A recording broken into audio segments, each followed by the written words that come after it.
অনিরুদ্ধর উত্তর কলকাতার এই পুরনো মেজবাড়িটায় আসার প্রধান কারণ ছিল নির্জনতা।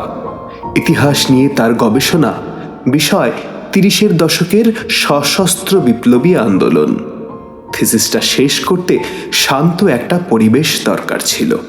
কিন্তু এই বিশাল কড়িবর্গার ছাদওয়ালা বাড়িটায় পা রাখার পর থেকেই তার মনে হচ্ছে সে এখানে একা নেই।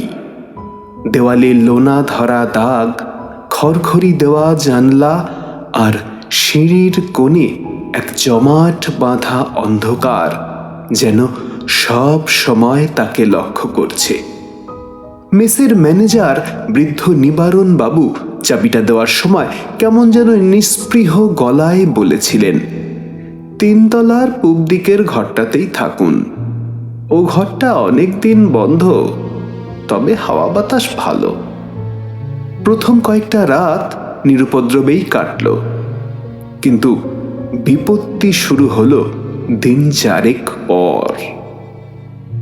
রাত তখন আনুমানিক 2টো। বাইরে টিপ টিপ করে বৃষ্টি পড়ছে। অনিরুদ্ধ টেবিল ল্যাম্পের আলোয় এক মনে নোট নিচ্ছিল। হঠাৎ মনে হলো ঠিক পাশের বন্ধ ঘরটা থেকে কেউ পায়চারি করছে। খুব ভারী বুটের শব্দ, খট খট খট। শব্দটা একবার এ মাথা থেকে ও মাথা যাচ্ছে, আবার ফিরে আসছে। অনিরুদ্ধ কলম থামালো। এই তলায় সে ছাড়া আর কেউ নেই। নিবারণ বাবু থাকেন নিচে, তবে কি চোর? সে সাহস সঞ্চয় করে ঘর থেকে বেরোলো। করিডোরে নীল একটা মৃদু আলো জ্বলছে। পাশের ঘরের দরজার কাছে যেতেই শব্দটা থেমে গেল। অনিরুদ্ধ দরজায় টোকা দিল।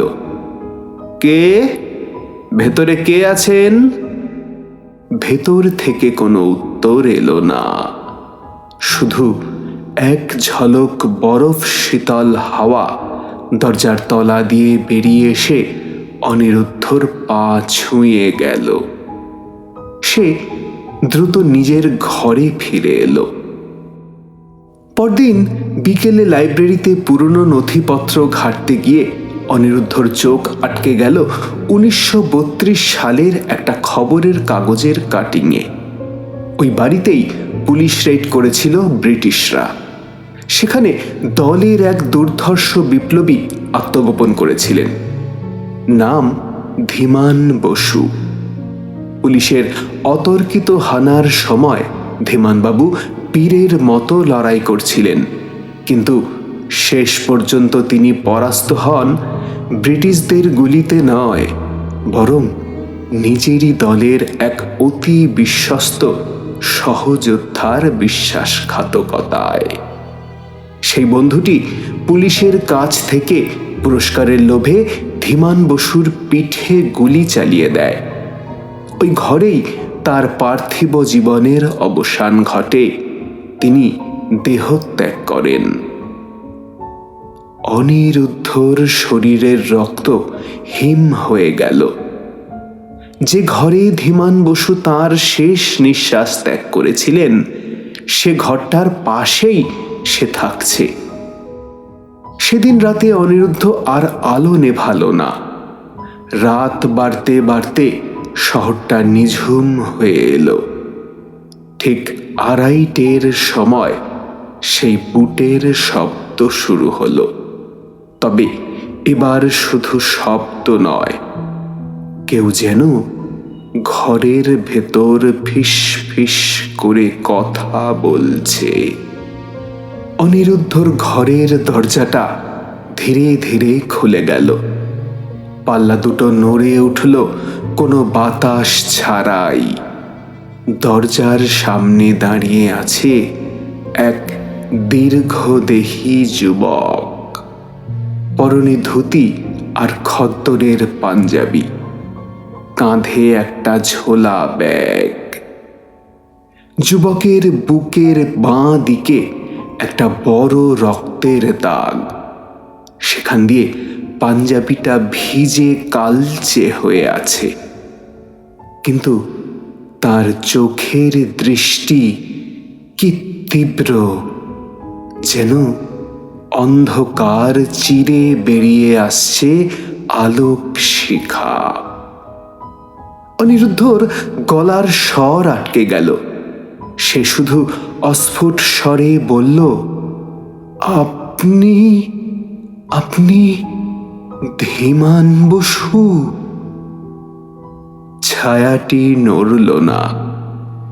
ঘরটা হঠাৎ এক বিভীষিকাময় ঠান্ডায় ভরে উঠল।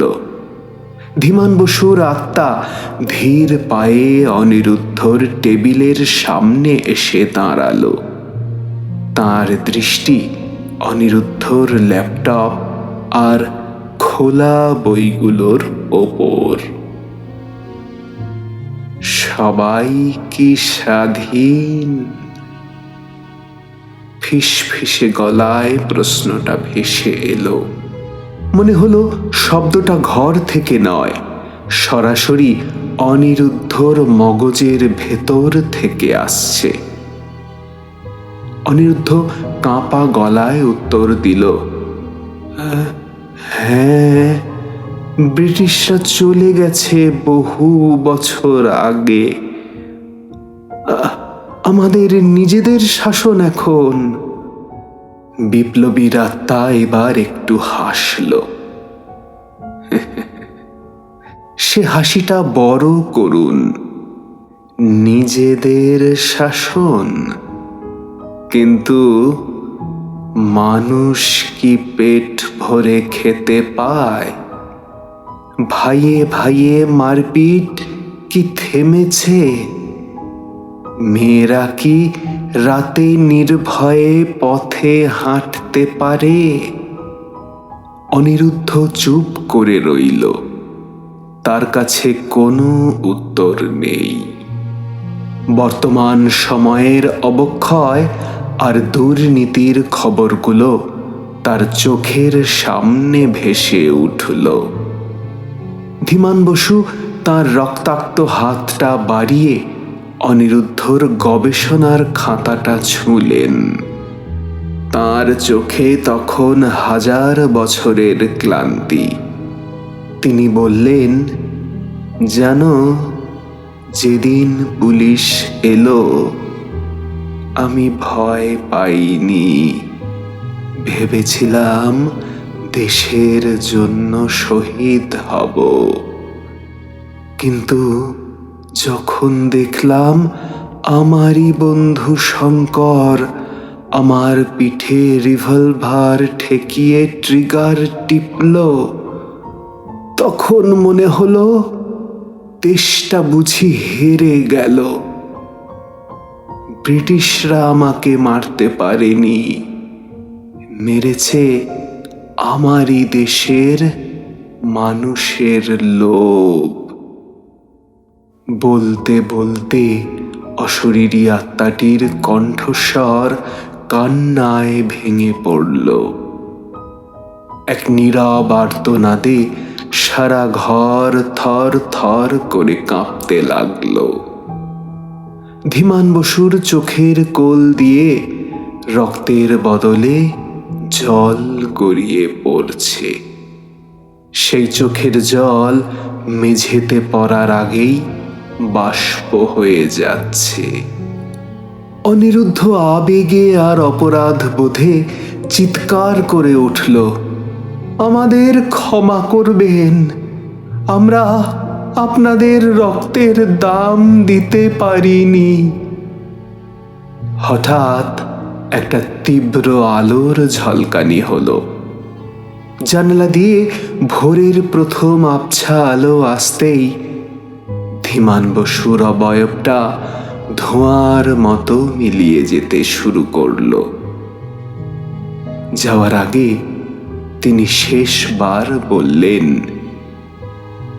শৃঙ্খলা তো ভেঙেছে, কিন্তু মনের দাসত্ব ঘোচেনি।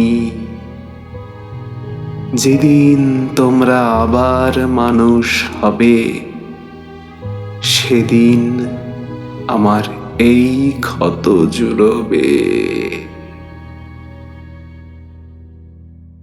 পরদিন সকালে নিবারণবাবু এসে দেখলেন অনিরুদ্ধ তার ব্যাগ গুছিয়ে নিয়েছে।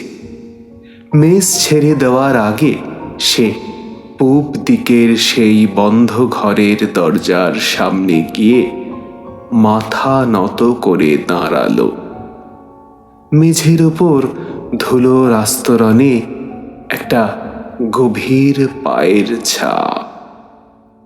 অনিরুদ্ধ বাড়ি থেকে বেরিয়ে গলির মুখে দাঁড়ালো। আকাশে তেরঙ্গা পতাকা উড়ছে। আজ প্রজাতন্ত্র দিবস। কিন্তু সেই পতাকার দিকে তাকিয়ে অনিরুদ্ধর মনে হলো ওটা শুধু কাপড় নয়, ওটা ধীমান বসুদের মতো হাজারো মানুষের অপূর্ণ স্বপ্নের এক দীর্ঘশ্বাস।